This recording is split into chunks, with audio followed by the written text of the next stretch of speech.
Hi, I'm Chris Wilson.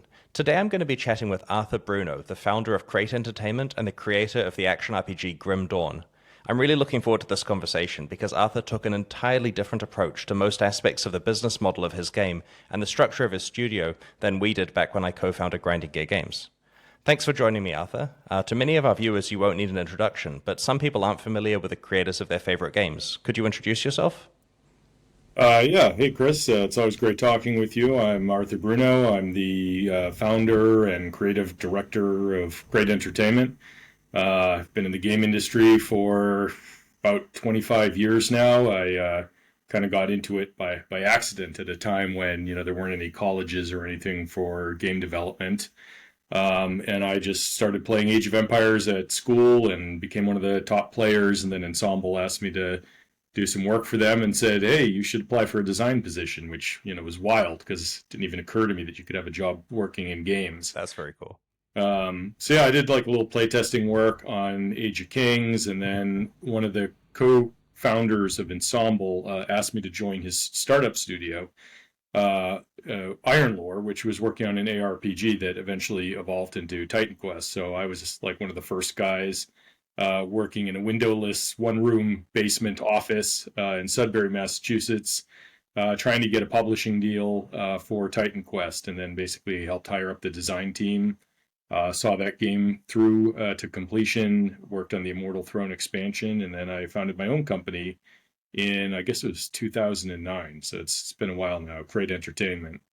Um, at Crate, I was able to work out a deal to use the Iron Lore engine the Titan Quest engine, since Iron Lore had gone out of business at that point. It was a wild idea because, I didn't really have any investors or anything. I was just paying for everything out of pocket. But, I thought that, hey, there's no other action RPGs coming to market. And, Titan Quest sold over 1 million copies. So, if I could do something rough and small scope and capture even like 10% of that audience, it could be a stepping stone to something else.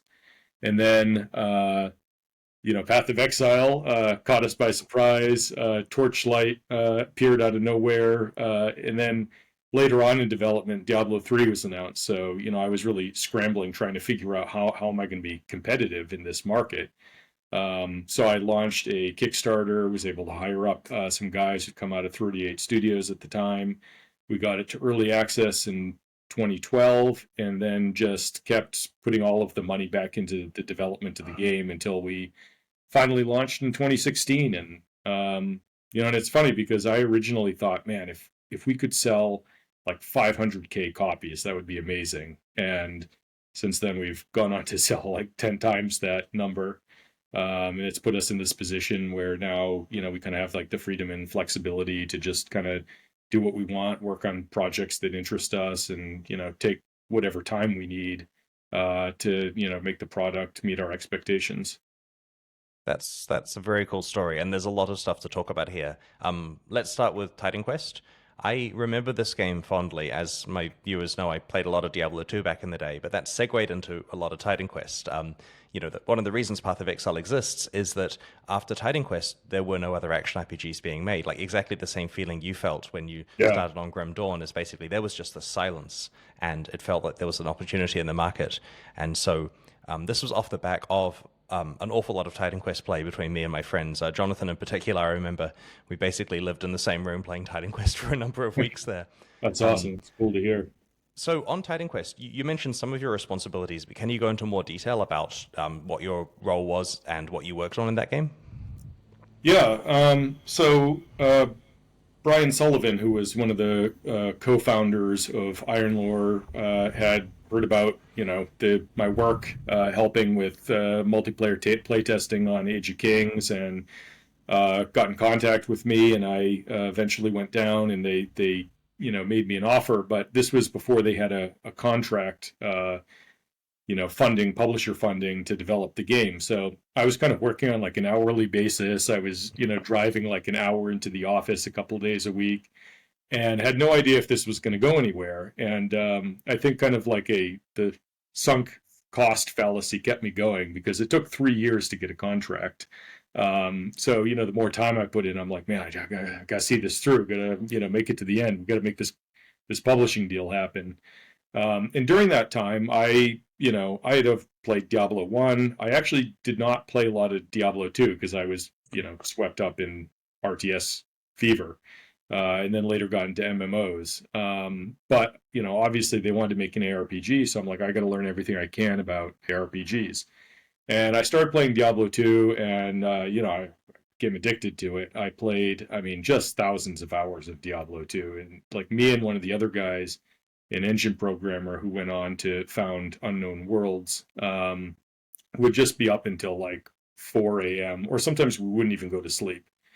We just play Diablo 2 all night, sleep in our chairs, and then wake up and start working on, Titan Quest again.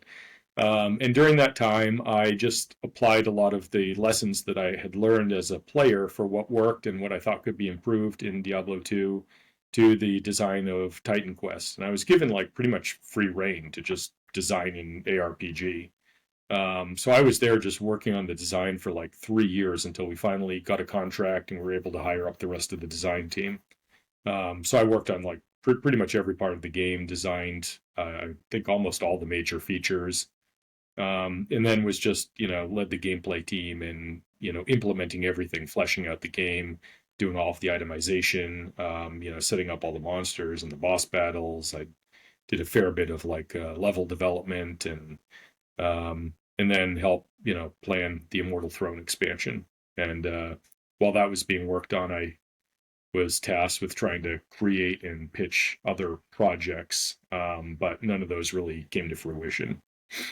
Well, you did an amazing job with Titan Quest, and thank you. Thanks, I appreciate personally, that. yes.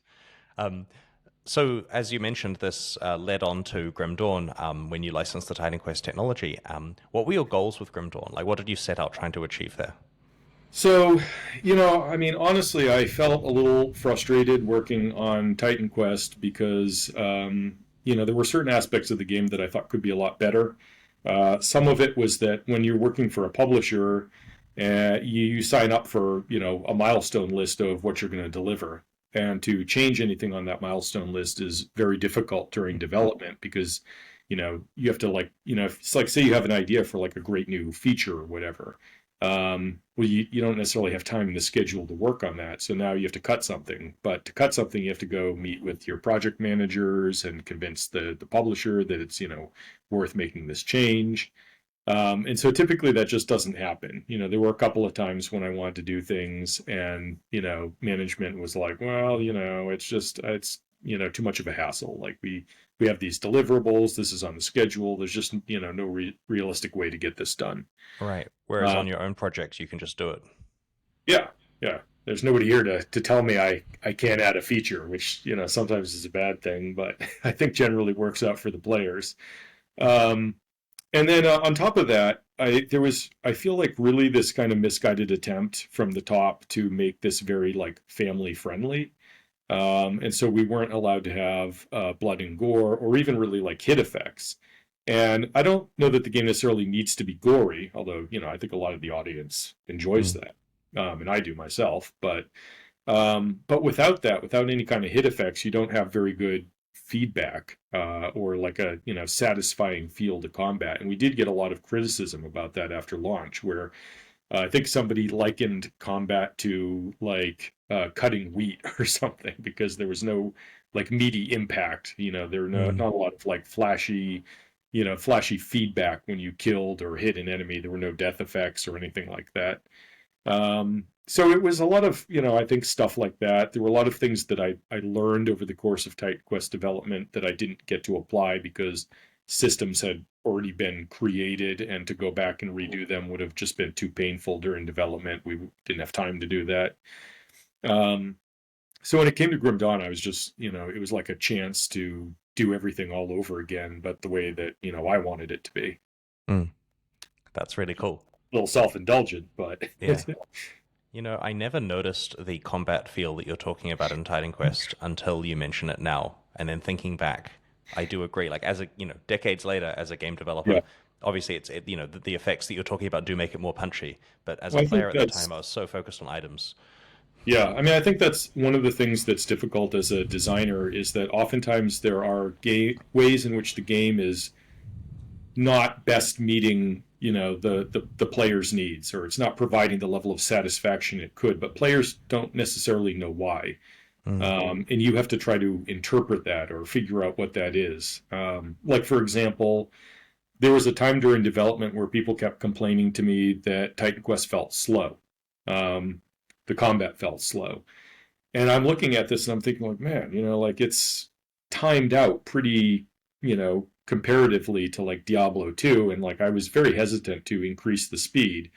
Because as I'm sure when you're working with like itemization and skills where they have a lot of like speed bonuses, you have to plan for an end game where things can become ridiculously fast. So you can't have your base level be too fast. And I was really resistant to changing it. And I got a lot of like pressure from the president to, make these changes. But I really wanted to think about it. And eventually, after analyzing it for a long time, I realized that there was like a discrepancy between when the hit visually looked like it was happening in the animation and when the sounds were playing. And when we fixed that, because a part of it is like the human brain, like you can kind of unconsciously perceive that something's wrong, but you don't know exactly what it is. It just feels bad. And part of it was that it just felt bad to people. And they were saying it felt slow. And then it turned out once we fixed this and synced everything up, everybody's like, oh, wow, this feels, great. Did you make the game faster? It's like, no, we just fixed the hit calls. That's really interesting. It reinforces the thing that Mark Rosewater, one of the designers of Magic the Gathering, has said, which is that, listen to the player's feedback, it's important, but don't necessarily listen to the solutions. Listen to the problems and find an appropriate solution. In this case, fixing the sound timing was a good solution rather than just speeding it up to mask the problem. Yeah. Yeah, I mean, I think always you have to listen to the feedback because it's, if players are complaining about something, then something's wrong. But oftentimes it takes some detective work and really looking at the numbers to figure out what exactly it is. I mean, we had another thing in development on Titan Quest where people were play testing one of the new skill masteries. And I don't know, I think it was like Volcanic Orb or something. It was like one of the Earth Mastery skills. They were saying like, oh, the skill just seems really weak. It seems very underpowered. And I was busy and I didn't get around to making changes, but the effects artist had checked in new effects for it, sound effects and visual effects. And the next, couple days later, they're playtesting it and they're like, oh, wow, this skill feels like great now. I think it might even be overpowered. And then I had made no change. And then the best part is literally a day after that, the engineer who was working on the skills came to me and said, oh, by the way, I just found out that Volcanic Orb is totally broken. It's never done any damage. So it went from underpowered to overpowered based on visual effects, and the skill wasn't actually doing any damage. Yep. We had similar things with Path of Exile where, players would have opinions about the balance of certain things, and later you find out, oh, it's never worked. That thing has never, ever done the increase that it says. It's just been at 0% the whole time. And we were convinced, like we were making changes going, it feels a lot better now. The player's like, yeah, good job. And, the thing never functioned. Like I think that I may be wrong about this, but my memory is that like, bow damage increases in classic Diablo 2 didn't work or something like that, for quite a while after release. And, it's just really hard to tell. I mean, nowadays, of course, we've got unit testing and more mature ways of developing stuff where it's a bit less cowboy, but yeah.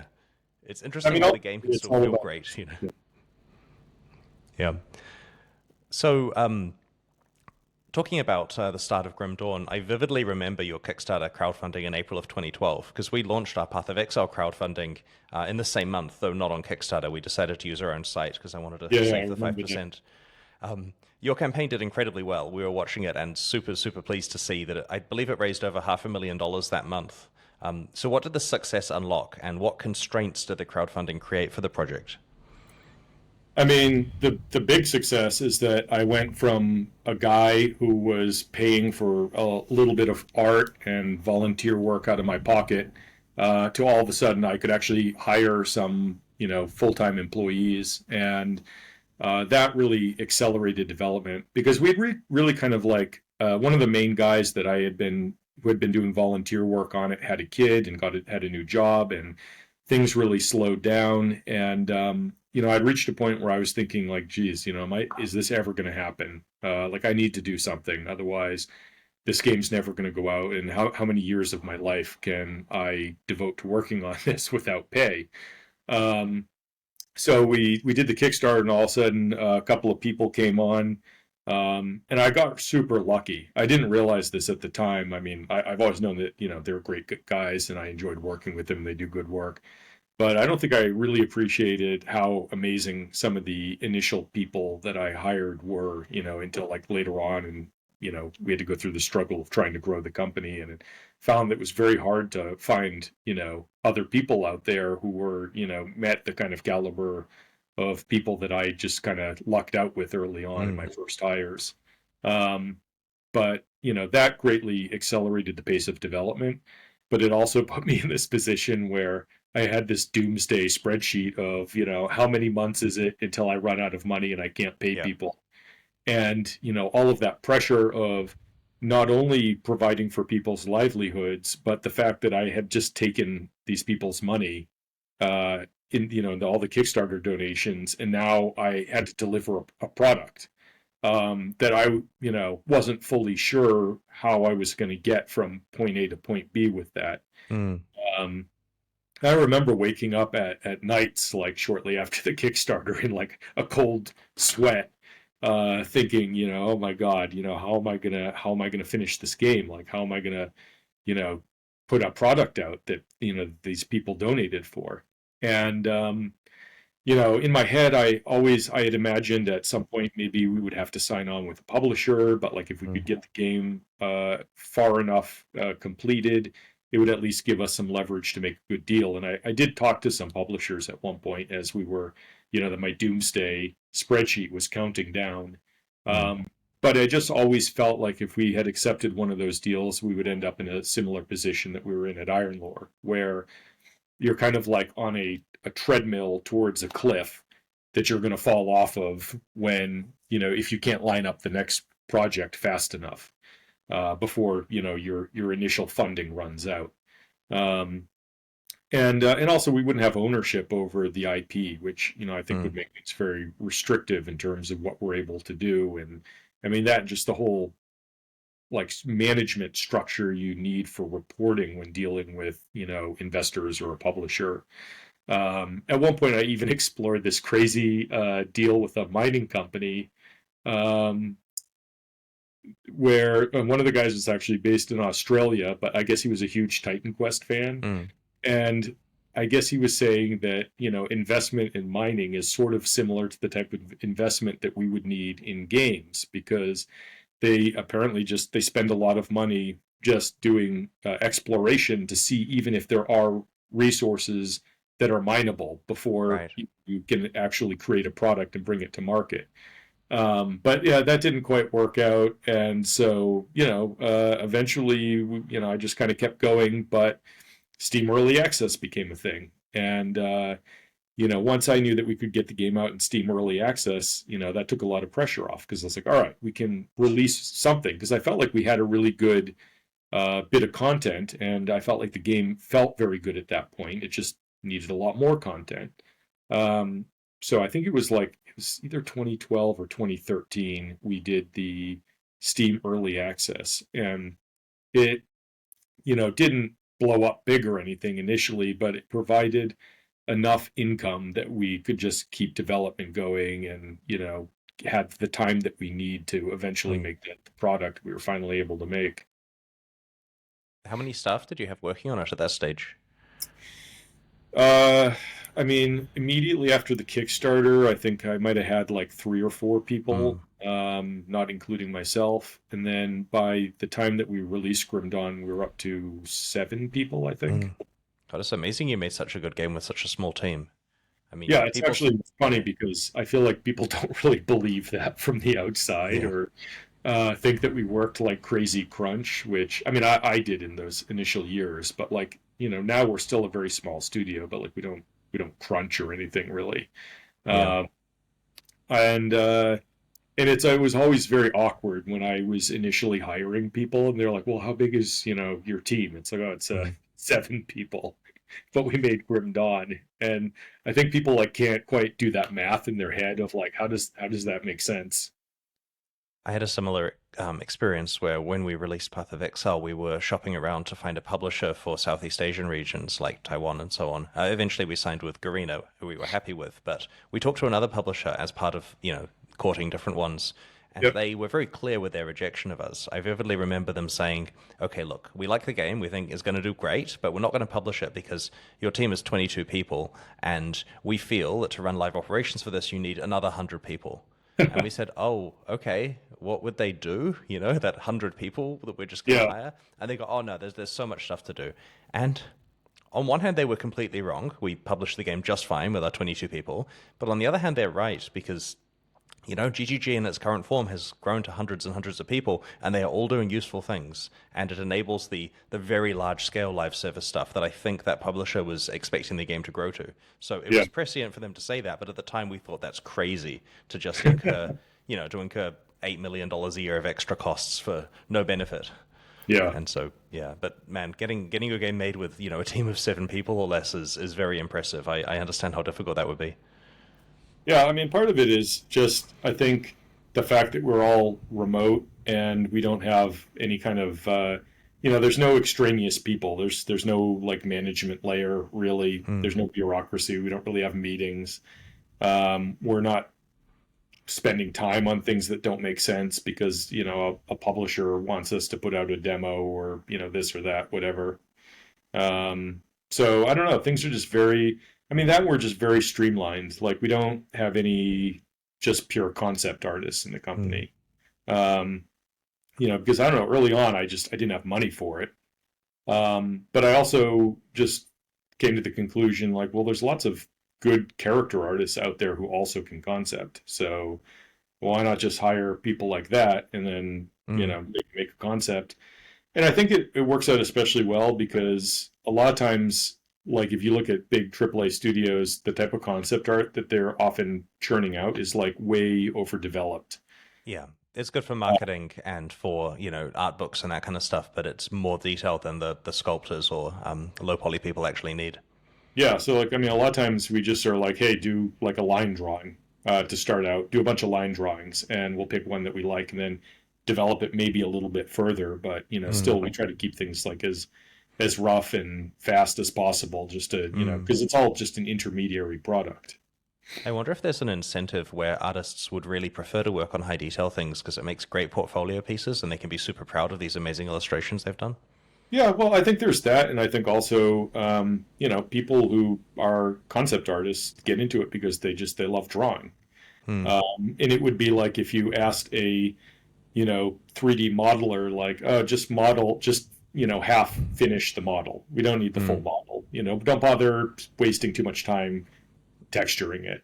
Yeah, we Uh, just want the front. yeah, just do the low poly and just put some primary colors on it. That would Hmm. be very unsatisfying. So I understand, the why how things get pushed in that sort of overdeveloped Hmm. direction. But yeah, I mean the problem is it's an intermediary product that other than a few samples potentially making it into an art book, nobody's ever really going to see. Mm. Yeah, I guess it's useful to have a few super high resolution pieces for your, booth somewhere at Gamescom. But aside from that, you don't actually need the detail for, actually creating the assets. Yeah, and you can always hire out for that. For like marketing art, or Mm. like I mean, honestly, most of our marketing art is just done in house. Like, we have a couple of guys who are 3D modelers, but they also are just very good 2D artists. And are they the best 2D marketing artists available? No, probably not. But like, it just doesn't need to be. Yeah, somewhere on the internet there are a lot of artists super angry at us now, but Yeah, uh, probably. yeah, I mean, the reality is, I suspect that for AAA games, ones that really want to push the fine fidelity, then they will benefit from the super high quality concept art. But for us, especially with a top down perspective, we have different goals with the way we develop our art, especially Well, I cost mean, cutting. yeah, I think that's a big part of it too. Is for an isometric game, or especially a very zoomed out game like a town Mm, builder, it's like that the level of detail is not viewable from typical camera angles. So spending too much time developing that in 2D just doesn't make sense. mm. Yeah, I understand. So you mentioned that Crate is an entirely remote development studio, and this is fascinating to me because I kind of I didn't really enjoy COVID. Like Grinding Gear Games was very much set up to be a crowd around a monitor and make a game with your friends in person kind of setup. And Yeah. that was a lot of fun.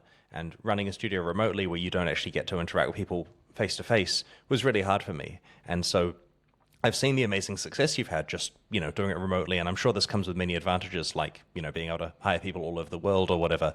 Can you talk about why you set up the studio like that and how much of a difference it made when COVID hit and, because you already potentially had your remote workflows all set up completely at that point?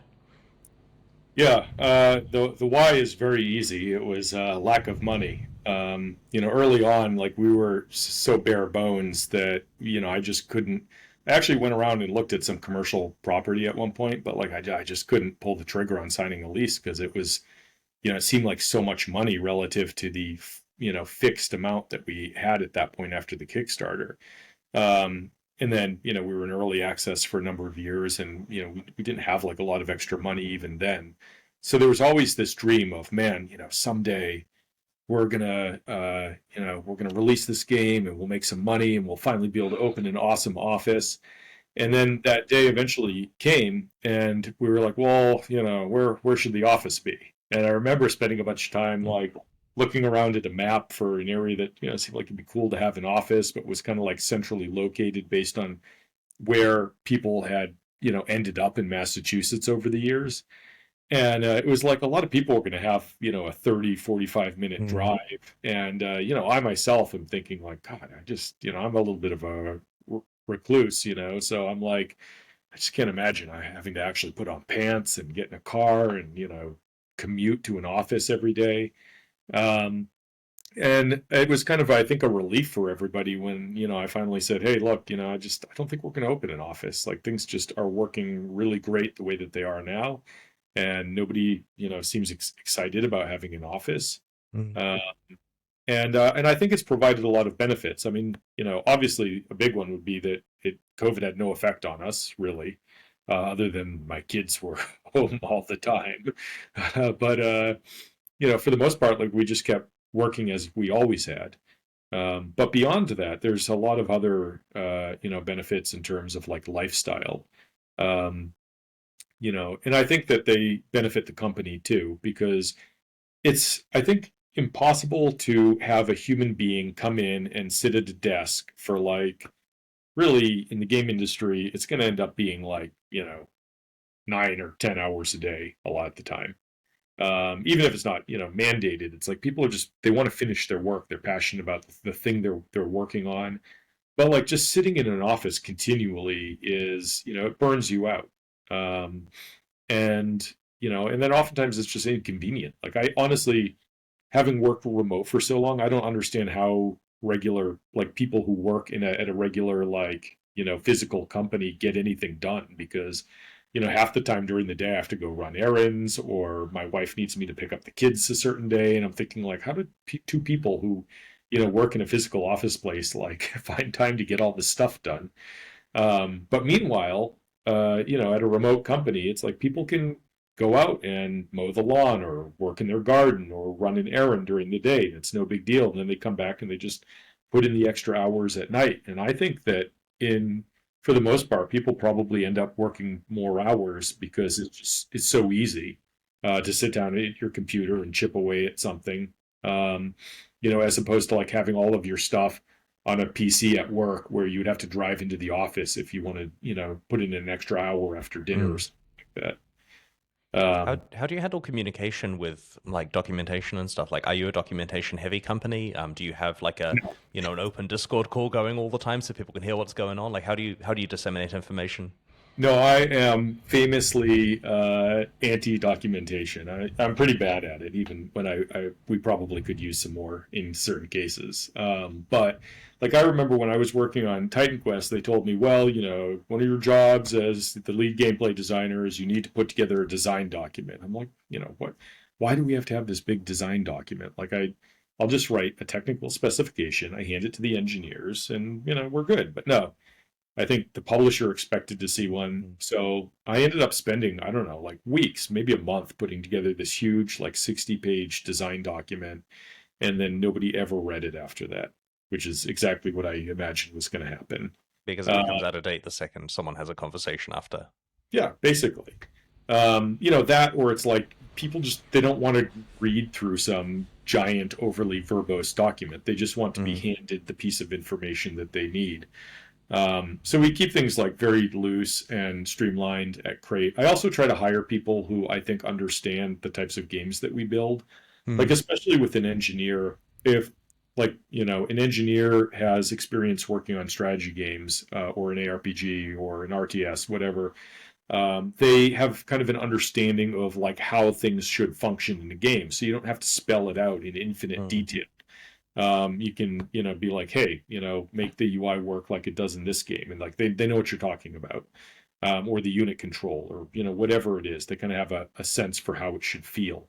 And you may have to, play test it and, have some back and forth, but you don't have to like create this extremely detailed technical specification of how something should work. Um, and a lot of times, like we mainly just use Discord for communication. Mm. So like, say I have this new feature I want to add to Farthest Frontier.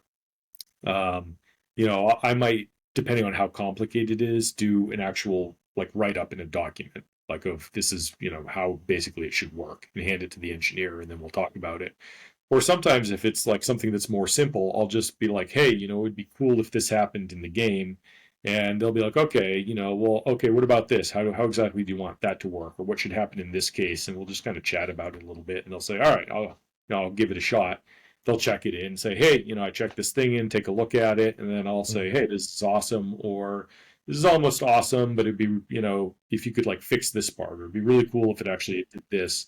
And actually, I think that whole back and forth is a huge part of what helps us make games that I think are, have a little bit more like character than what you get out of some of the bigger studios. Because, going back to like Iron Lore, where you have to sign up for a milestone list of what you're going to do, there's not a lot of room for like organic ideas to emerge. Mm. Whereas for us, where I have kind of like oftentimes a high level idea of what I want the game to be, and based on what genre it is, I know that there's like a certain list of features that players are going to expect in the game that we'll need to tackle at some point.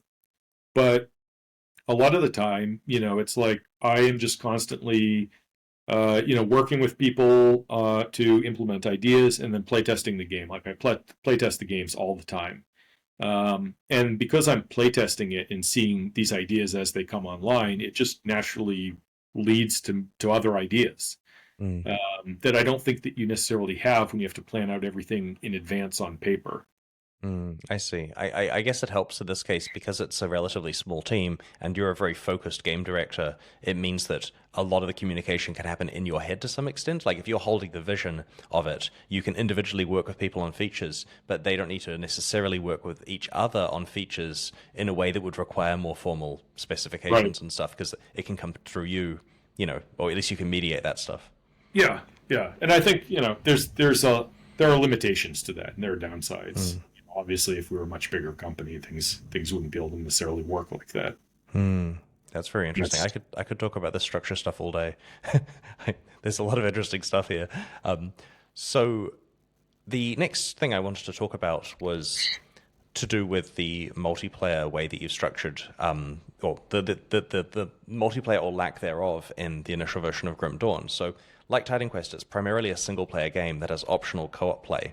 And compared to online-only games, obviously this brings benefits for players, like not having lag or disconnects, and being able to play when there's no internet connection, like on a plane. What were the biggest impacts of this decision from your point of view?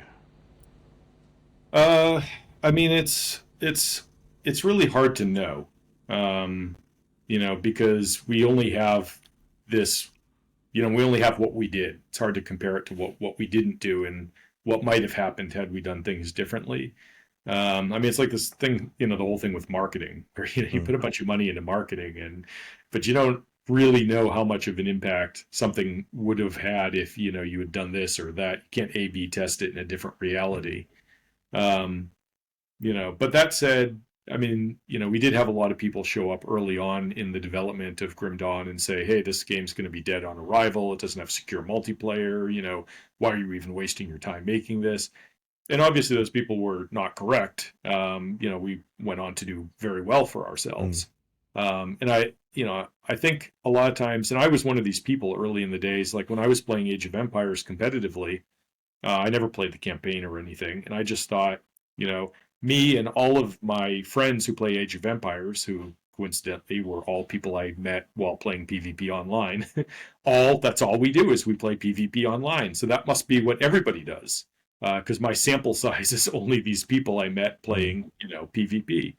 And then as I started working with the developers, they really disillusioned me of that by, releasing the stat that something like, I think it was 15% of people ever logged onto the Microsoft Gaming Zone to play online. Mhm. I was just like blown away. I couldn't believe it. I heard a similar number for Diablo 2, where 100% of people I talk to say they played on the secure servers, but yet when you hear the stats, it's like you say, the vast Yeah. minority of people played on the secure servers, and the average consumer purchased the game, put the CD in their drive, played it, and had a great time, and never went online. Yeah. I mean, that, or, a funny thing that I really thought about back in the day a lot when I was playing tons of Diablo 2 is that for a long time, like me and my buddy we would play on the, secure servers just with each other. And there were times where we were always playing on hardcore mode. And there were some times where really devastating things happened because we hit a lag spike and a character died. And at some point, I just realized, like, why are we playing on the secure server? Like, there's no benefit to us. I mean, we're buddies who are playing in the same office. Like, we're not cheating, and we're not playing with any other people. So why not just play on an open battle net? Um, and I think that that's like the reality for a lot of the audience. However, on the flip side, there is a perceptual thing where even if you're not competing in like, leagues or whatever, if there's no ranking system, you do want to have this feeling that there is this kind of integrity to what you're playing, that you're playing in the official version and that what you're accomplishing there has a certain level of integrity because the rules are enforced and you couldn't have cheated. Other people that you're playing with, that they're not cheating. And so even if you're not really participating in like any kind of ranked play or you're not playing with random people on the internet, I think that it does have an appeal to players. And then on top of that, I think even for people who aren't really playing online, it's hard to ever quantify how much of an impact does that very vocal hardcore multiplayer audience have on generating additional word of mouth sales and hype for the game for the more casual audience. So like that's something that I'm sure has impacted Grim Dawn to some degree, but it's hard to really know what that degree was. And the reality is I didn't make a decision to have an open multiplayer mode that was made on Titan Quest. Right. And I actually voted against it. And our publisher, THQ, was adamant that it was a waste of time to create, secure multiplayer because they just, according to their data, it was such a small portion of the audience. I don't know. They just projected that they didn't think it was worth the investment. So when I started Grim Dawn, I had inherited the Titan Quest code base, and being a couple man operation originally, like we didn't have the resources or the time to rewrite the entire re-architect the engine to be authoritative. So that that was it wasn't really a decision that we made, and I might have made it differently otherwise, but at least at that time, and part of it is just because that's what appeals to me as a player. I don't know that it makes sense from a business perspective. I just, it's just something I think is cool and be cool to have. But, nonetheless, like it's totally feasible to be successful, of course, without that. Just, depends how you budget things and who your target audience is. Yeah, maybe the best approach, if there's enough resources for it, might be a hybrid thing where you both have secure online play for those who want it, but you also have an offline version for those who prefer that. Um, Yeah, I mean, I I think mean, that's a totally, fair way to do it. there are certainly advantages to the secure online play in terms of, it's prevents piracy. It makes, as you were saying, it verifies the fact that people have actually accomplished what they say they're accomplishing. It feels really real. But then, for many people, single player also feels real. They don't realize it shouldn't feel Right. real. Why should I suddenly think about cheating? I'm just playing by myself or with my friends, kind of thing. So Yeah. I think that there are certainly advantages to both, and games could be, with the right resources, architected in a way that supports both. The business model pending. And the reason why I find Grim Dawn fascinating here is because, as you say, circumstantially, you were forced into a situation where you didn't have secure online play, but then you did incredibly well despite that.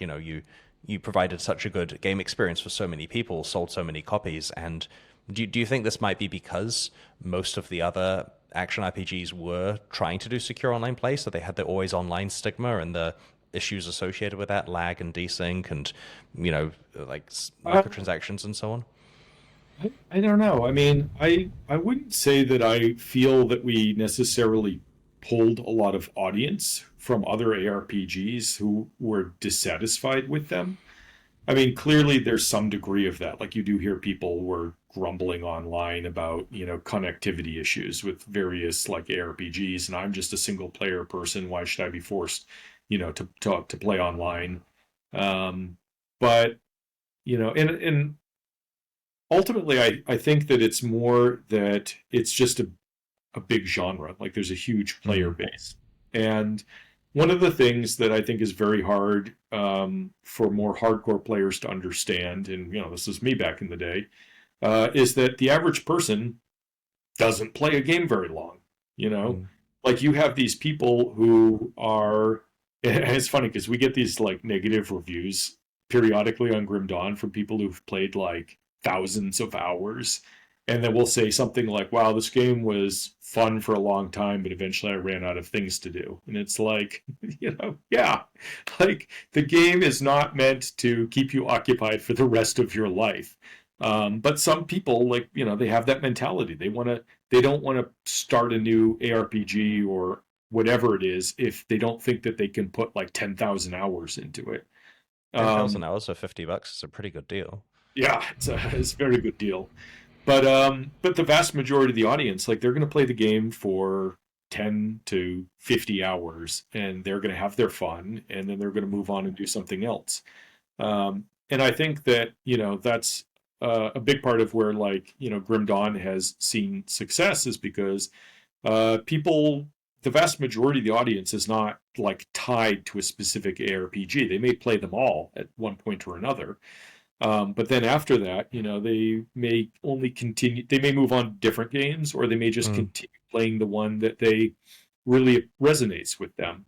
And I look at it a bit like, the book industry. There's thousands of books come out every year, and part of the reason that there's a market for thousands of books is because people read them for a limited amount of time, Mm. and people have different, specific ideas of what is makes the perfect book or the perfect game for them.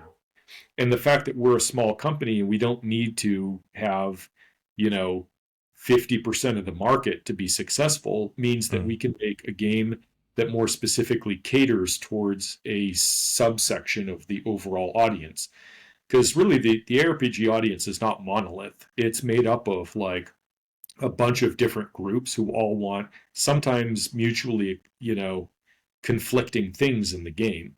Mm. Um, so being like more single player oriented and being like oriented towards a more, I think, slightly more hardcore single player audience, has allowed us to carve out a niche where we're able to, I think, more directly cater to that segment of the market than like a Diablo, which is trying to be everything to everybody, and ultimately, they have to make some compromises. Things get watered down a little bit for one group or another. Mm. There's a topic related to this that I wanted to discuss, which is the concept of not having to worry about an online economy when you're balancing the game. And I don't just mean oh, it's nice to have less work to do because I don't need to balance an economy. But a big issue I faced when balancing Path of Exile is that if there's a single way to play that is most rewarding, it starts to affect everyone in the game, even if they don't want to play that particular playstyle themselves. Yeah. Because if other players who are playing the flavor of the month build or whatever are getting more rewards per hour played, then those players become relatively richer, and the Yeah. prices for desirable items can be bid up by them. And so items become out of reach for players who aren't using the optimal strategies. And so Wow. we had to try really hard to make sure that there are many roughly equivalently powerful builds available. Whereas I Yeah. imagine if you're balancing for single player and you make something overpowered, players can they're not harmed by the fact it exists in the game. They can play it or not. How I did you mean, find? I think that the concept is similar. It's just the consequence is less severe. Um, it's interesting that you mentioned that because I had not thought about that. That one group, you know, participating in like online, bidding for items can drive up the cost and make it inaccessible for others. That's certainly a much more severe consequence of this problem. But below that, there's the issue that players will, more. And then when I say competitive, I don't necessarily mean people who are like competitive with other players, but that they play the game in a more competitive manner. It's funny because like whenever I play Diablo 2 back in the day, it's like I'm going through the game as trying to be as efficient as possible to keep moving forward, to level up as fast as possible. And the reality is like there's no timer. I'm not competing against anybody. It doesn't really matter, but that's just my mindset. It's how I play games. And so, I'm the type of player who's always looking for an advantage or an increase in efficiency. And I think a lot of people are driven by that. And the danger is when you have mechanics or aspects of the game that you feel that you must participate in to have the best advantage, but which are detrimental to your fun. Mm. Um, and like an example of that, this is probably a controversial one for many players because I know some people are going to have totally different thoughts on this. But I found that when I was playing Diablo 2, at some point after hundreds of hours of playing, I was just starting to lose my interest. Well, hundreds, more like thousands of hours. But it was after I'd played like a lot of Diablo 2. I felt like the magic of the game had diminished for me somehow. I just didn't feel as connected to the game. I wasn't as immersed in it. And I thought, well, maybe the time has finally come. Maybe I have played too much Diablo 2. It's time to move on. Um, but I realized that part of it is that I always had the minimap overlay open. And it Mm. had gotten to the point where I was not even looking at what was going on the screen. Like I was just playing the minimap overlay. And I think it really diminished the game experience for me. And it's part of the reason why on Grim Dawn, when you open the larger map, it kind of obscures your view. We never made a transparent overlay. Mm. And some people complained about it, but it's the type of thing where I feel like to some degree you're almost saving some players from themselves because if you can just look at an overlay where you're basically almost playing Pac-Man, look at line drawings, some people will do that because it's the most efficient way to play. And I think it's a similar thing with like builds and itemization. Mm. Even if like, I think it's easy to think like, oh, if it's single player only, then you don't have to really, worry as much about balancing. And like maybe it's true to a degree. It's just because again, it's not as consequential. But I still think it's very important that you can't allow certain things to become wildly overpowered. Otherwise, certain people feel like there's an established meta and only these builds are really good and they're wasting their time if they play Mm. something else. Um, so I don't think it's quite as critical, but I do feel like, always there is this desire to have, variety at the highest levels of play.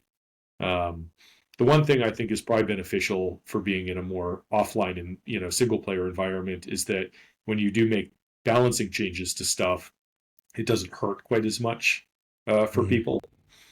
They can play the old version or whatever if they don't like that change, or Not necessarily that they could play the old version. I mean, they always could because we do have modding tools.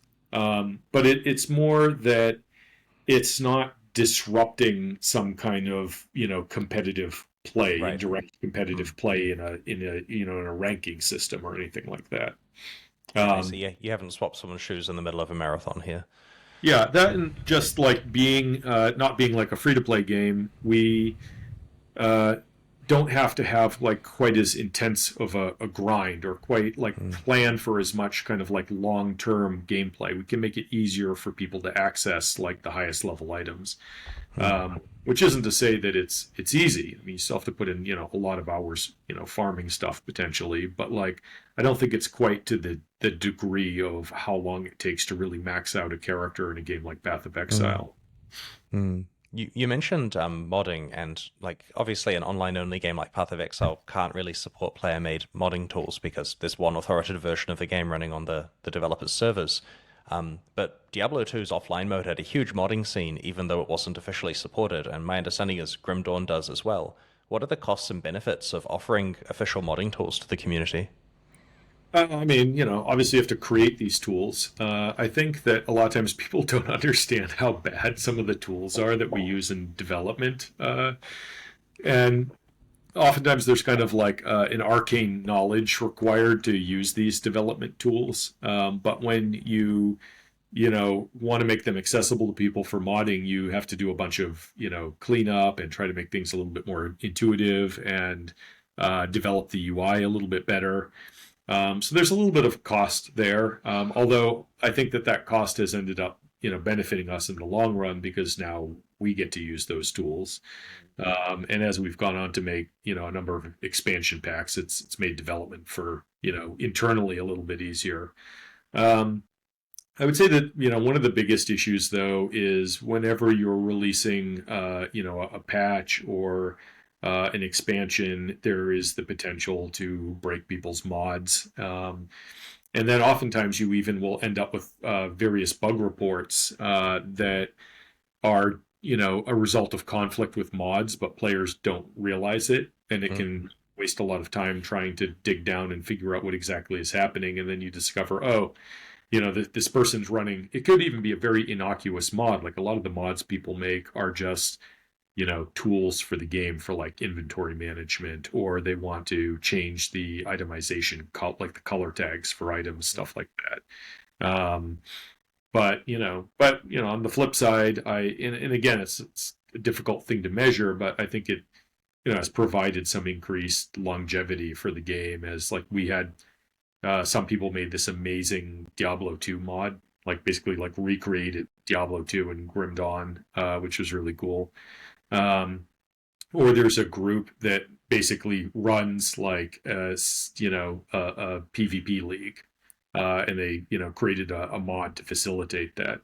Um, which is funny because like even though we don't have a secure architecture, these people kind of like will sort of self-regulate it by Mm. observing the games and whatnot, the PvP outcomes, and determining whether it was fair or not. That's cool. Have any mods ever influenced the development of the core game and its expansions? Yes, I can't remember exactly what it was, but I do remember at one point that there were mods for certain things that were sort of like quality of life mods, and that at one point I think I remember us thinking like this is really cool. A lot of players are enjoying this. Like we should just make it an official part of the game. Did you ever see a noticeable increase in sales of the base game when a big community made mod came out that was popular? No, I wouldn't say so. And I mean, it's probably hard to track because I think that, first, it's mainly just people who already own the game end up playing the mod. I think that if there was an effect on sales, it would probably be more so that it kept people playing the game longer and then therefore increase the attach rate for DLC, Yeah, I see. expansions and whatnot. Yeah. And of course, more people playing is more word of mouth, which means more incidental Right. sales and Yeah. slightly But I higher think it's the numbers type on of thing. Steam. And Yeah, I mean, I think it's the type of thing though where it happened over such a long period of time that it doesn't create like a noticeable spike or anything. yeah, I see. I see. For Path of Exile, We found that a 3 to 4 month release cadence was best to keep players constantly engaged while giving them enough time to build their characters and play enough of each league. For a Yep. live service game that relied on ongoing player retention to make money, this was of utmost importance to us. I did a GDC talk a few years ago about this exact topic of trying to work out the right cadence, and that was a big deal for our business model. Yeah. What did you find worked for your expansions? Did you intentionally have a specific cadence you were trying to hit? No, we didn't.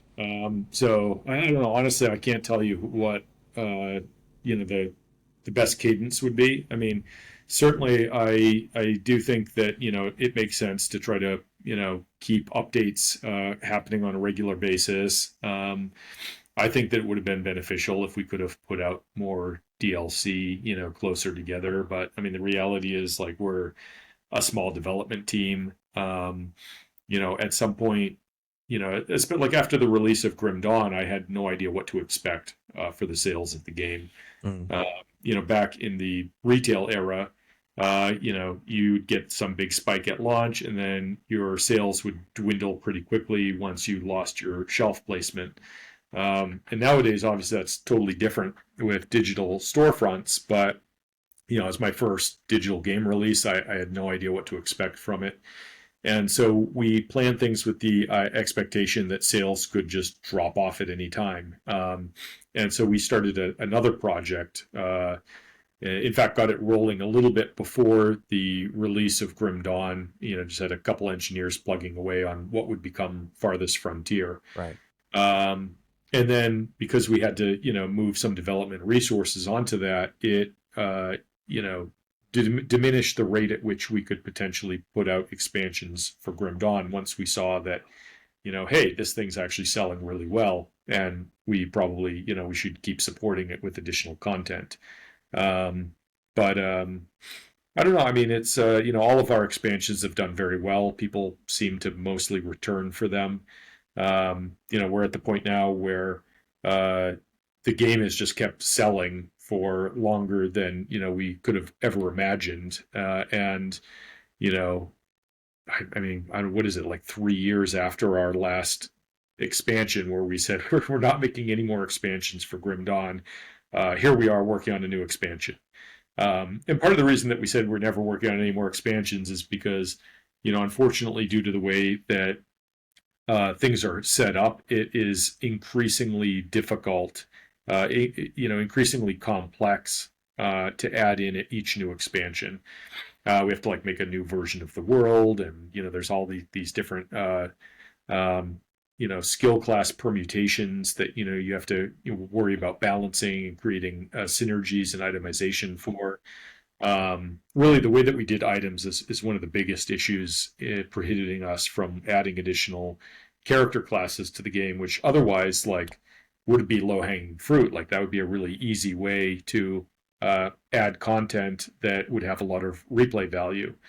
But because of the way itemization works, we have to create hundreds of items to support all of the different plus skill stuff for all of the different mastery combinations.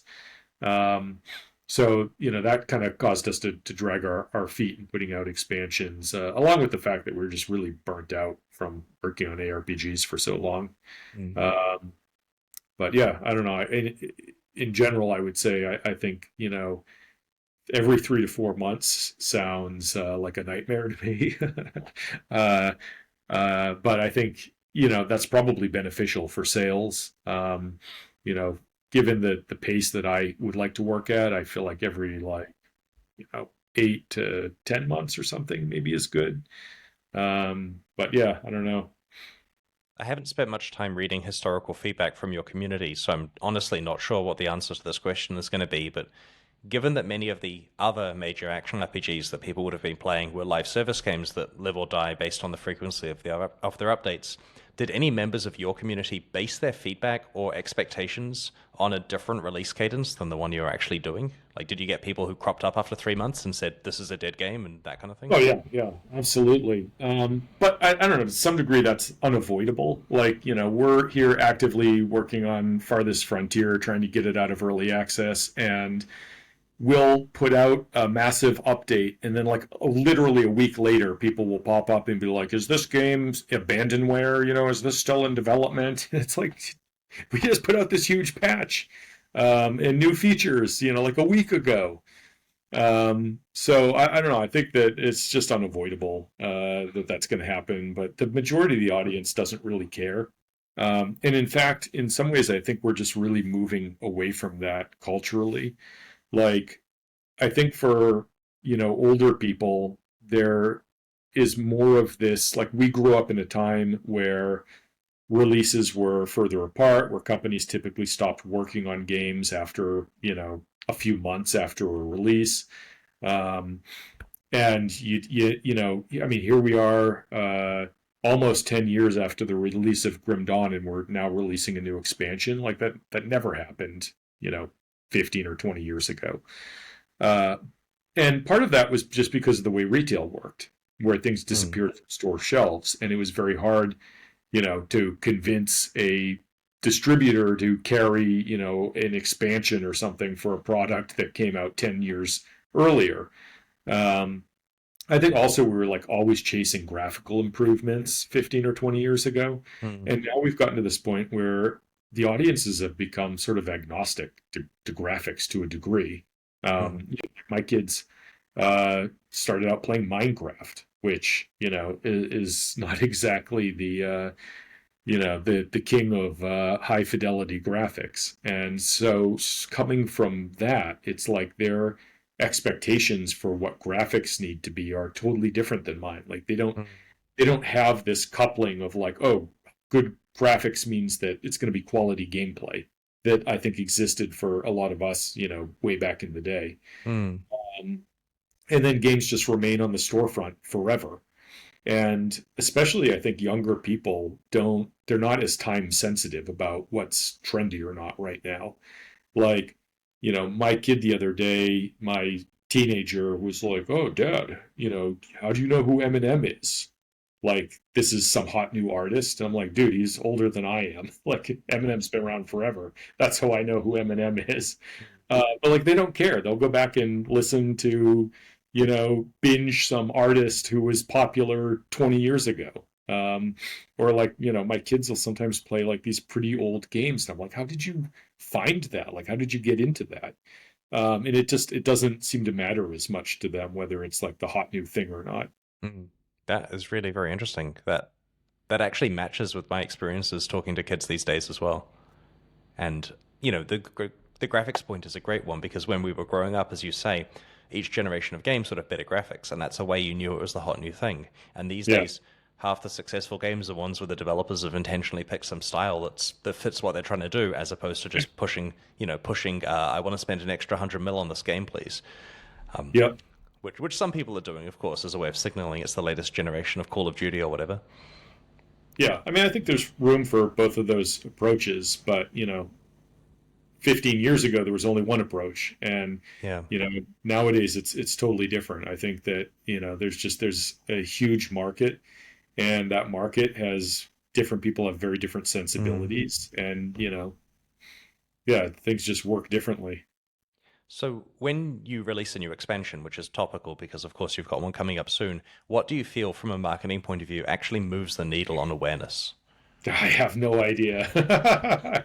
uh, it's funny because when I launched Grim Dawn, I just didn't have any money for marketing, so it wasn't something I had to spend too much time thinking about. I mean, we made sort of like grassroots efforts on social media and whatever, but ultimately I just didn't think too much about it. We just kind of plopped the game out, and somehow it took off. And in retrospect, now I look back and I think, man, if we'd had some significant marketing budget to put into the game, how different might things have been? How differently would it have performed? Would Mm. we, have sold a lot more copies in total, or would it just have front loaded more of those copies and the game would have done the same in Mm. the end anyway?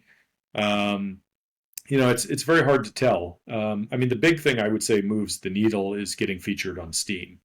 And so, to my thinking, the major purpose of marketing is to front load sales that maybe will happen eventually, would have happened eventually anyway, but to do so in such a way that you get a big feature on Steam, and then that attracts attention that you may not have otherwise gotten.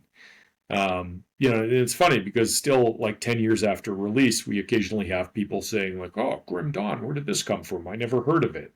But they're big action RPG players, which to me I find mind-boggling. Like, if you're a big action RPG player, at some point wouldn't you just go online and say, "What are the top action RPGs?" Or look up action RPG on Steam, and it seems inevitable that you'd find Grim Dawn, but yet somehow some people have still managed to not discover that a game exists. Yeah. So I do feel like there is some additional marketing we could have benefited from. And I think those Steam features are a very tangible impact. But other than that, I'm experimenting with things now for the Farthest Frontier release. Like, we're putting a bunch of money into an influencer campaign, but it's like, I have no idea if that's a good investment or not. Yeah. Anecdotally, and based on my experience, I think that is helpful. Of course, having a high quality game is the most important thing, but from what I've heard, Farthest Frontier is very enjoyable, so that should go well, hopefully. It seems so far. When are you planning to release it?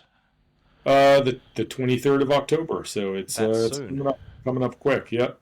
How about the new expansion for Titan Quest? What's your rough timeline like on that? We're always bad at estimating when things are going to happen until we get pretty close. I meant Grim Dawn, not Titan Quest. Oh yeah. Yeah. I assume that's what you meant, but yeah, I don't know. We're thinking like early, like first half of next year. That's exciting. Yeah. Yeah, I think it's going to be cool, and it's interesting because it also it sort of develops one of the civilization. Like, as you play through Grim Dawn, you encounter the remnants or ruins of certain civilizations that existed in the world, and so this expansion is going to help really flesh out one of these civilizations that had only previously been kind of alluded to. And then that's going to segue into an RTS that we're building, which is still a long ways off, but it'll be set in the universe, and it will. The crossover's cool there. Yeah, it'll include like a couple of these Grim Dawn civilizations as playable races. Nice. Do you think there's much crossover between ARPG and RTS players? I actually do, and it's funny because one of these guys who was a big streamer in the RTS community. It was Giant Grant Games. At one point, put out this stream talking about, why have RTSs kind of failed to thrive in recent years, and sort of combating the notion that a lot of the audience had moved off to MOBAs. He did this big survey with, I don't know, like 7,500 people, and asked, other than RTS, what other genres do you play? And I think action RPG was the second most popular genre after RTS. I wonder if this is a Blizzard thing. And the reason I say that is because, we all got into playing Blizzard games because of its super strong RTSs back in the day. And then because there were so many good RTSs coming out of the studio, when they said, by the way, try this thing, it's an action RPG, we're like, yes, please. And then that got us addicted to those. And so there's this association where I feel of myself as an RTS player, even though it's been a couple of decades since I actually took one seriously. Yeah, that could be. I don't know. I mean, I think also there are certain gameplay parallels between them, just in terms of they're both very efficiency oriented. I mean, at least for me, as the type of player I am, it's all about level progression, screen clearing, and in an ARPG, and that kind of aligns with the notion of economic efficiency in an RTS, and just the amount of strategizing between army composition versus character build. There's a lot of parallels there. Yeah, that is an interesting comparison. These days I struggle to pay attention to more than one aspect of a game at once. Like, if I'm playing an ARPG, I can focus on my character and what's happening, and trying to stay alive in hardcore is hard enough. So I'm bad at modern RTSs because I can't split my attention across all the different things. So I wanted to talk about microtransactions in games very briefly. So as a primarily single-player game with an upfront purchase price, you didn't have an in-game microtransaction store. And one could certainly argue this is a good thing for players because it means the game that they buy is a complete product and they can earn both power and cosmetic stuff by playing the actual game itself without needing to spend any additional money. But it also means that you have to run your entire business on the unit sales of the game and its expansion, and you potentially miss out on capturing the full demand curve. Yeah. I was going to ask how this has affected your business, but then I noticed that you did actually release some packs of cosmetic item skins that didn't provide gameplay advantages. And this is fascinating to me because it means you can compare both approaches. You've got the base unit sales of the game, and you've also got the cosmetic packs. How did those loyalist packs perform, and were they worth doing? I mean, they performed pretty well, and they were definitely worth doing. I mean, the return on investment for those is actually pretty crazy. Like, I think the first one that we put out sold like over 1 million units, and it's not a lot of artist time in there. I mean, it probably costs like I don't know $15,000 maybe to make. And it's funny because like part of the reason that we did those, like initially, I think we were very hesitant to put up like vanity or microtransaction feeling items because Mm, we thought that that the audience might not like that, and that kind of wasn't our business model. But we just got like tons and tons of requests for it, and eventually we were like, all right, well, we'll try this. And we did when it was massively successful in terms of like, the profitability for what it cost to make, and players were happy with it. And then people just, wanted more of that.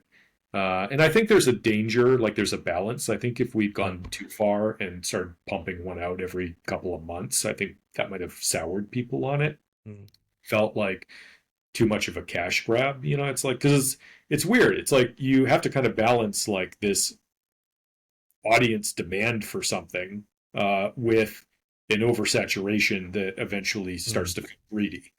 Um, and I think we may have erred too much on the conservative side of that, of trying, not to be greedy developers, Mm. where we probably could have put out a bunch more of those and people would have been happy. But I don't know. I mean, to some degree, it's like as a company, and it's funny because like I talk to other like people who are in like game biz dev, and like I have a buddy who's does biz dev, and he owned another studio that he sold a while back, and he's always like, why aren't you doing this? Why aren't you doing that? You're leaving so much money on the table. How come you're not doing ports to every console? And to some degree, part of it is that like when you are the sole owner of a company that's done pretty well and all of your needs are met, you kind of get to this position where you're like, well, what do I think it would be cool to work on? Mm. Um, and I mean, I think I've probably left a lot of money on the table potentially by not having like a microtransaction store, but I don't know, at the time, like that just wasn't something that I wanted to do. And similarly with like, porting to a lot of different consoles, like it's kind of, there's some pain involved there, and there's an opportunity cost. Like if you put engineers on that, Hmm. as opposed to working on your next cool game idea, it slows things down. And I mean, fortunately, I think we're lucky to have gotten to a point where we don't have to be quite as financially motivated, and we can just, kind of pick and choose the things that we want to do. Yeah, I appreciate your dramatic understatement of the pain associated with porting to consoles and Yeah. the maintenance of those versions. Yeah, you're completely right that there are parts of game development that are really fun and they generally involve working on the actual game itself and listening to the customers and getting them new things. And then Yeah. there's the stuff that makes money, which feels incredibly boring. And if you don't need to do that, you make a lot more game and hence people have a lot more fun if you just skip those aspects of the I business. do think like there is like some player value to having microtransactions, in the sense that, if they were done in a way that I think is proper, like in a Mm, more sort of restrained, conservative way, it rewards the developer for the amount of hours potentially that people are mm, playing the game. And right. I think that that's a little bit of like a disconnect right now between developers and players, especially in the types of games that we make that are highly replayable, where you have these Mm, people who are playing thousands of hours of the game, but they've only paid, $30 or whatever it is for yeah. it. Um, And I mean, especially where you get to the point where you're starting to offer relatively steep discounts, or Mm. you have people in other countries and maybe they've only paid like, they got the game on sale, they paid $5 for Grim Dawn, and then they play like 1,000 hours. Um, and it's funny because like you'll sometimes see comments from players who are like, oh, how come you didn't do this or didn't do that? Like it's going to decrease the longevity of the game, or what's supposed to keep me playing for another 1,000 hours? And it's like, well, we already got all of the money that you're going to spend on the game. And, and we put out a lot of free content updates, but at some point it's like, economically, financially, it doesn't make sense for us to just keep making free stuff where, we're not being rewarded for it. Mm. And so I think that's where stuff like microtransactions can be helpful, because it's a way for players who are really invested in the game to basically contribute more financially to the developer, so that the developer then, has a vested interest in continuing development and providing more Mm. content. Yeah, I And see what you mean. sometimes it's things that like we would like to do, but it's just, you can't justify it beyond a certain point if there isn't, Mm. some sort of revenue involved. I mean, because ultimately, it is a business, and we do have people's livelihoods to look out for. Yeah, I see. And if the game is still generating money because of said microtransaction packs, then it does make it more likely that you, for example, invest in another expansion later or whatever you plan to do with Yeah, it. Yeah, yeah. I see what you mean. So if you were to start again today, like let's say it wasn't Grim Dawn, it was a new franchise, which model, premium with cosmetics or free to play with cosmetics, do you think would fit a company of your scale, and why? I mean, I, I mean, part of it is free to play is just an unknown for us, and I think that it comes with a lot of sort of infrastructure that it needs to support it. Like, if your game, I mean, I guess I say that. And on the other hand, like people did buy. A lot of people did buy these item packs for Grim Dawn, and it's not like we have security, so there's no way to prevent people potentially from, hacking the game and, Mm. pirating stuff and giving themselves these items for free. But so I think most people, are just want to do that to support the company to some degree. And I think when it's like a loyalist pack DLC that comes out infrequently, I think that there's more goodwill to do that. Whereas I do think you probably do need more security, as I'm thinking through this, if you have built-in microtransactions, because I think that they're probably those purchases are less motivated by goodwill because people feel like it's this intentional part of the game. And so there's that aspect of it. But I mean, in general, I don't know. I guess I like the premium model. Mm. You pay some amount for the game, you get a whole bunch of content. We don't have to like be making decisions purely based on like player retention, like how can we keep players playing the game longer. We can just focus more on like just making the game fun to play. Um, but I do think like having potentially some degree of like cosmetic microtransactions could be beneficial. Like, especially these things I think can be difficult like within RTS, where I think that audience is much more divided in terms of like how they're playing the game. Like people who are playing the campaign are playing in a very different way than people who are playing like PvP ladder, Mm. uh, or playing some kind of like online co-op. And I think that for like StarCraft 2, the skins that they put out, or like the co-op commanders that they sold to people, were a great way to allow them to have revenue off of supporting these other models of gameplay that were important to smaller portions of the Right. audience.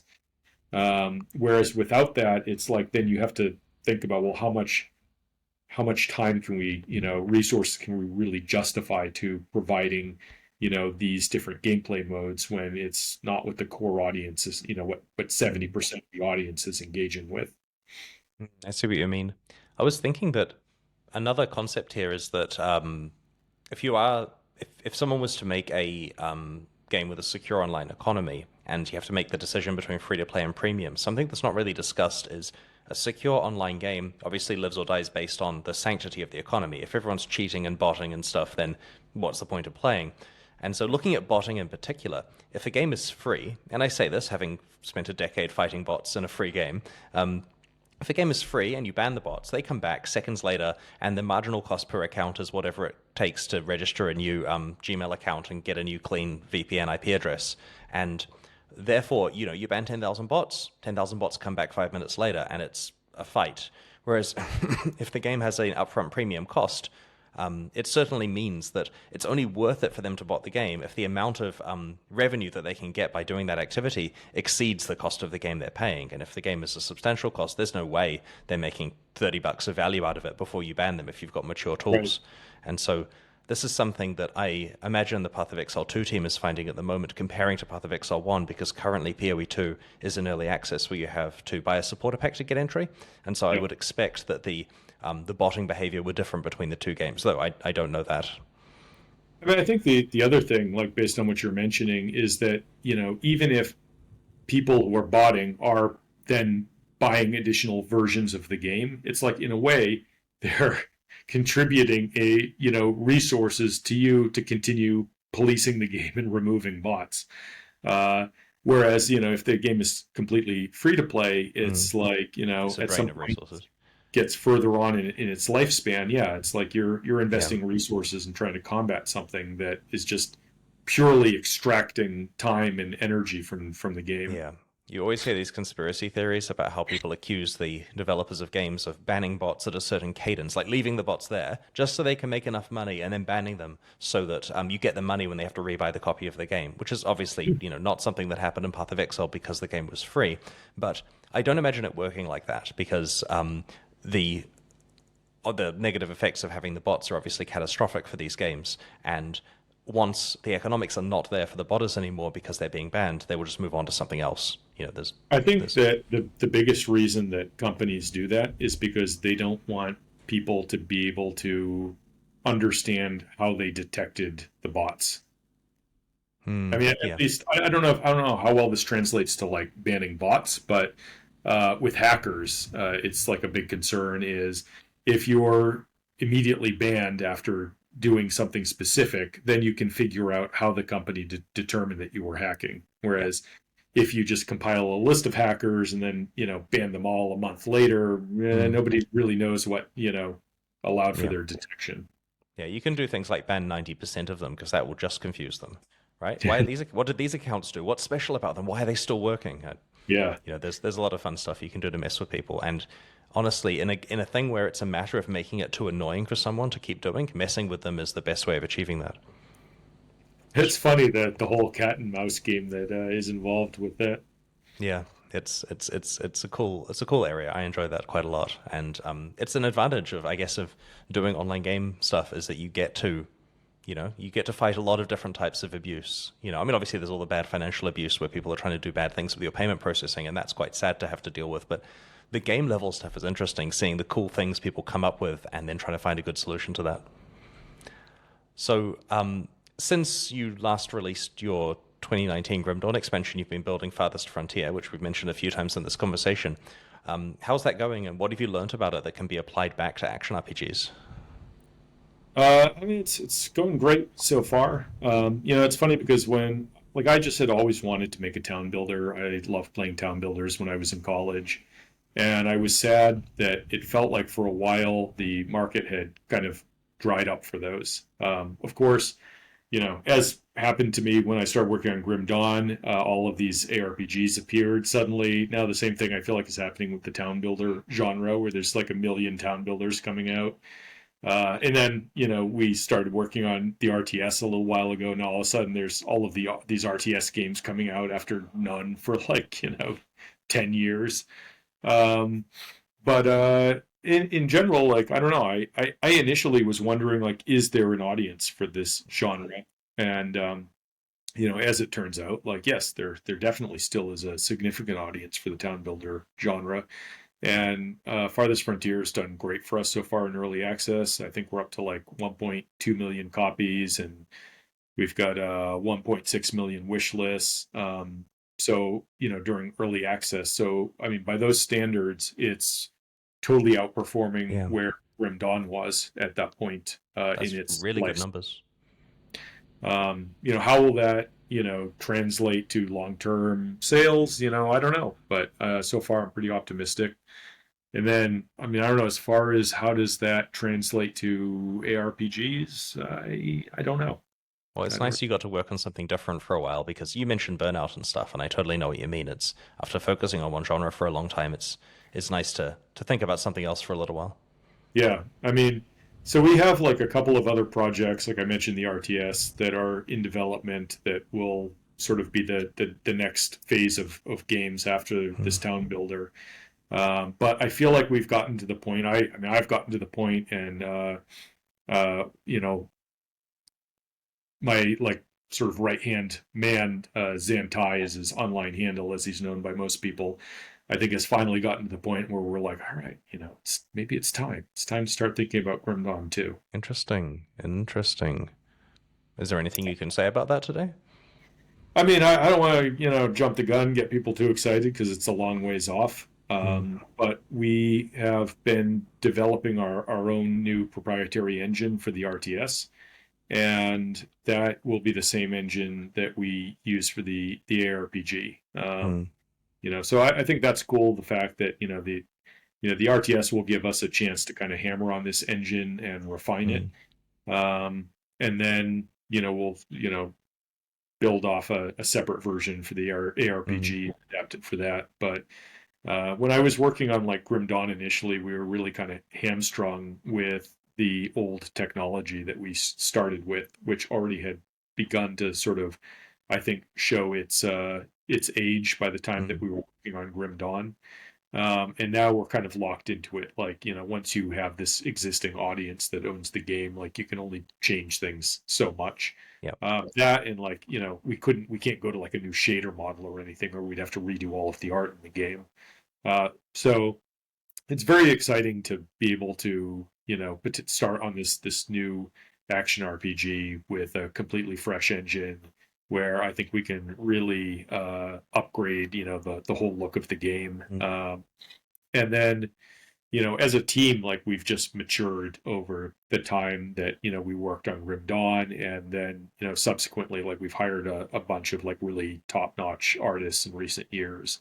So I think we're going to be able to do something, that graphically is a lot more impressive than Grim Dawn. But additionally, it's also like, once you're, have released the game, you're kind of locked into the systems that you have. So there are a lot of systems that, I think we'd like to revisit and do in a little bit different way. I mean, one of the things I mentioned already was just the fact that the way our class masteries interact with our itemization makes it very prohibitive to like keep Hmm. adding different class options to the game. So I think we've come up with like a pretty cool new way to do that will allow us to like more freely add in additional classes as with expansions and yeah, I don't know. Anyway, I'm pretty excited about it, but That is exciting. it is while we've determined that that's what we're going to work on after this next phase of games, like we haven't started working on it yet. So we're at least like I would say 6 years out. Yeah, I see. This is me speculating, but if your engine starts off for an RTS, it means you'll have solid netcode by necessity for lots of units, and that's always a good thing when you're planning Yep. an action RPG. Yes. Yeah, which could mean just really good offline, like offline multiplayer rather than online, of course, but Yeah. We have thought about potentially having some secure multiplayer with Grim Dawn too. I mean, I don't think we would necessarily try to make it as big of a thing as it is in like Path of Exile or Diablo, but I think having that as an option for players to mm, do would be interesting because there is a certain portion of the community. I mean, just the fact that somebody made a mod to do leagues in Grim Dawn yeah. speaks to the fact that there are people who would like to do like PvP or like do seasonal runs through the game, and I think it'd be cool to be able to support that. And obviously, that's having secure online play is something that we're going to have to do for the RTS. Mm. I think that with secure online play, the size of the player community is not necessarily an always bigger is better situation. I've observed in Path of Exile that smaller player communities, unlike private leagues, have significantly more interesting trade behavior and economic stuff going on than when you dump the entire world in one big economy and everything gets hyper efficient. And so the smaller groups of players playing together do have advantages. And so, supporting both offline and online means the only people playing online are the ones who really want to be. And, I see that as a potentially positive thing rather than forcing people who, would rather play offline having to be online. Yeah, that makes sense. Yeah, it's an interesting area for sure. So what have you been playing recently yourself other than, the games you're working on? Not a lot, not as much as I'd like to. I periodically play Helldivers with my kids. That's been a lot of fun. I mean, it's a blast because you just go in, shoot some bugs or robots up, and could feel like you had a good time in 30 or 45 minutes. I still play a lot of StarCraft 2. I don't know. I just it's funny because I got into that really late in the life cycle of the game. I was just so busy working on Grim Dawn. I feel like I missed like an era of gaming early on. So I didn't start playing StarCraft 2 until after Legacy of the Void came out. But I mean, I've easily put in like thousands of hours of StarCraft 2. So yeah, I do that every once in a while, and then geez, I don't know what else have I played. I played God, what was it called? I can't remember. There was some survival. I've played a couple survival games recently, but I don't know. The name eludes me currently. Right. By survival, do you mean like Rust/Ark style survival, or do you mean like Vampire Survivors style survival? More like, well, so I mean, I played a bunch of Valheim like a Right, couple yeah. of years ago, and then there was another game that came out more recently. I cannot remember the name of it, but it's it was sort of similar to a Valheim Hmm. style survival game. Pal World. No, not that one. Yeah. Which I honestly enjoyed myself, so that was an interesting experience. You're looking up which game it was? Yeah, I mean, I'm sure it's in my Steam library here. Can I see what I played recently? I played some finals. Let's see. I don't know. Oh, Enshrouded. That's what it was. Right. Yeah, yeah. Which came out at a similar time to Pal World. Yeah. Yeah. Yeah. Haven't played it, but it has been recommended to me. It's an Yeah. interesting game. Like, I mean, just the fact that you can like dig through the world, I think was very cool. Mm. Yeah. That that is cool. I was looking at the action RPG being made by Moonbeast, some of the ex Diablo 2 developers, and that game appears to have terrain deformation as well, and gives me the impression that I can dig through the world, which is pretty cool and a very different take on Yeah. traditional action RPGs. Yeah, it's pretty wild. Yeah, I'm looking forward to seeing what they come up with. Yeah. Well, it's been an honor interviewing you today. I had a great time. It was a lot of fun. Thank you very much for Likewise. joining me. Yeah, and best of luck with both the impending release of Farthest Frontier and the final push on getting the Grim Dawn expansion ready, and then the exciting RTS and other projects. It sounds like it's going to be a good few years. Yeah, thank you. I appreciate that. I am pretty excited about the release, and it's too bad we didn't get to talk about what you're working on. But I guess It'll we'll be a save while that. before I want to share that. There's stealth mode for the time being on purpose. All right. All right. Well, thanks very much, Arthur. And Well, thank yeah, you. if you viewers enjoyed this interview, then please like and subscribe. I hope to have many more in the future. And thanks. I'll see you next time.